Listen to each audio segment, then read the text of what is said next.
Quand on constate qu'une majorité des électeurs de gauche souhaitent plutôt effectivement que cet aéroport ne se fasse pas, on prend juste en compte le fait que le monde a changé depuis l'époque où le projet a été conçu.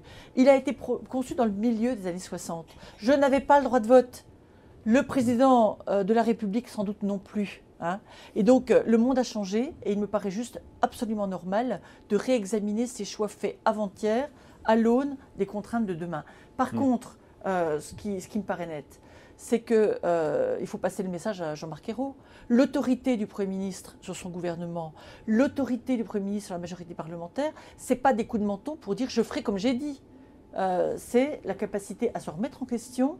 S'il avance des arguments crédibles, solides, qui permettent de convaincre les opposants au projet, il aura fait preuve d'autorité. S'il passe en force, il aura dégradé son image et il aura perdu notre confiance. Alors, à propos d'arguments, justement, il y a quelqu'un qui a dit il y a quelques années que l'aéroport de Notre-Dame-des-Landes était un élément clé, je cite, hein, pour l'avenir des métropoles, qui apparaît d'autant plus indispensable que monte en puissance la perspective de la saturation des aéroports parisiens. Je m'arrête là pour la citation. Qui a dit ça? C'est moi.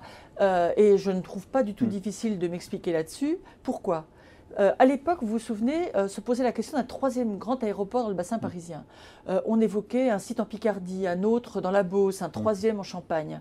Et l'idée avait été avancée au niveau européen de cesser de développer des grandes plateformes à proximité des grandes villes pour travailler plutôt sur l'idée d'aéroports interrégionaux d'équilibre.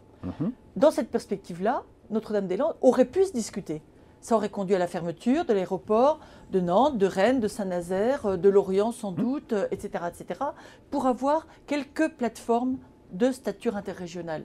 Ça ne se passe pas comme ça aujourd'hui et aucune des villes pressenties n'a souhaité avancer en ce sens. Il est donc déraisonnable, alors que l'aéroport de Nantes n'est pas saturé, alors que d'autres aéroports en Europe, Glasgow, Genève ou d'autres ont une seule piste qui accueille beaucoup plus de rotations d'avions que ne le fait l'aéroport de Nantes, d'engager autant d'argent public pour détruire autant d'hectares de terres agricoles. Pour rappel, pour les internautes, vous étiez ministre de l'Environnement en 2000 et ces propos avaient été... Et alors, vous aurez noté que ces propos, ils sont formulés à la troisième personne et que je lis de façon monocorde, en réponse à une question d'actualité, un texte arbitré en interministériel, parce que vous savez que donc c'était de la solidarité gouvernementale. C'était de la solidarité gouvernementale, c'est-à-dire qu'à l'époque, comment ça se passe? La règle du jeu imposée par Lionel Jospin était claire.